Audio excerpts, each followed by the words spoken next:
Hey friends, in this video we are going to talk about counterexamples in discrete mathematics. So let's go with the statement. Counterexample is an exception to a proposed general rule or law and often appears as an example which disproves a universal statement. So इस counter example को समझने के लिए हम लोग directly example एक statement लेते हैं, उससे समझते हैं. मान लेते हैं एक statement, all students are lazy. The statement all students are lazy, ये एक स्टेटमेंट है.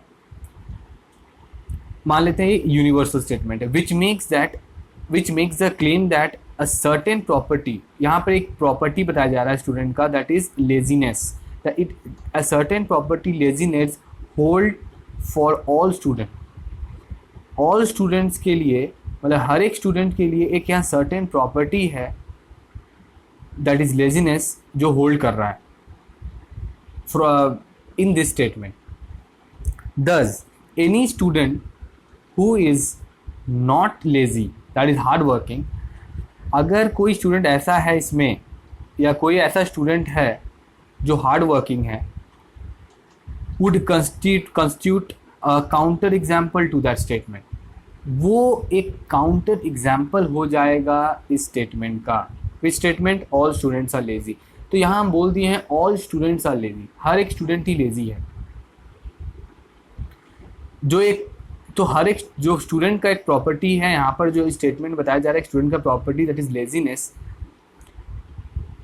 अगर कोई एक ऐसा स्टूडेंट है जो लेजी नहीं है, दैट इज हार्ड वर्किंग है, तो वो कहलाएगा counter example of this statement.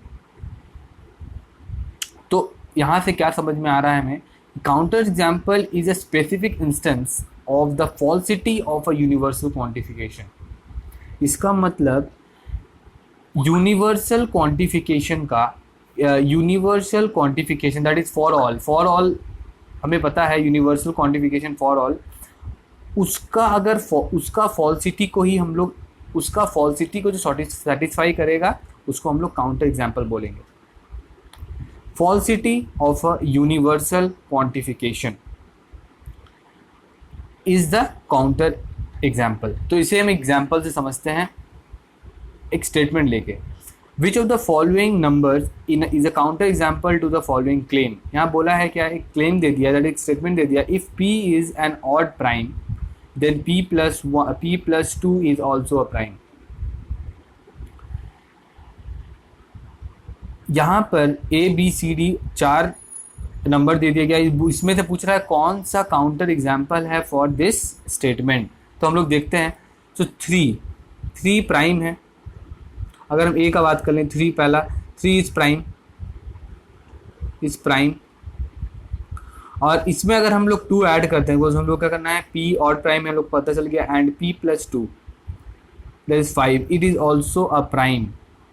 सो ये काउंटर एग्जाम्पल नहीं है, बिकॉज ये सेटिस्फाई हो गया. हम अभी क्या बोले थे, ट्रू नहीं, इसका सेटिस्फाई नहीं होना चाहिए. अभी हम लोग ऐसे बात किए, falsity of the universal quantification should not satisfy, that is should be false, it should not be true. तो यहाँ पर ये नहीं है, काउंटर एग्जाम्पल नहीं है, because 5 is also prime. Why? P3 prime है, ऑड प्राइम है, और उसके साथ हम 2 ऐड किए तो वो भी ऑड प्राइम ही है. नेक्स्ट 5 को देखते हैं. 5 is prime and 5 plus 2 is 5 is odd prime and 5 plus 2 7 is also prime. So ये भी काउंटर एग्जाम्पल नहीं है. Next 7 is prime. Yes, 7 is prime and it is odd prime also. So 7 plus 2 is equals to 9, but 9 is not prime. So it is counter example for this statement.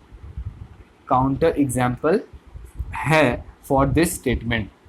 Now हम लोग 9 के लिए भी देख लेते हैं. 9 is prime, 9 is not prime. So हम लोग ये वाला तो हो ही नहीं सकता है, because p should be an odd prime.